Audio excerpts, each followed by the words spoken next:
Hey everybody, Mike from Iron Shepherd Forge, wishing everyone a happy Easter.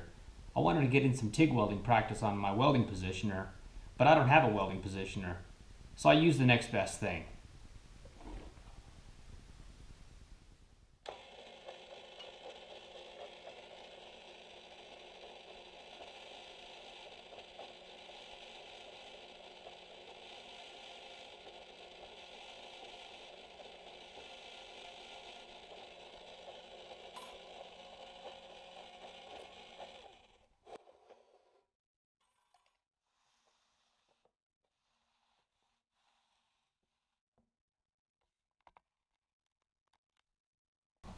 Happy Easter everybody, this is Mike from Iron Shepherd Forge signing off.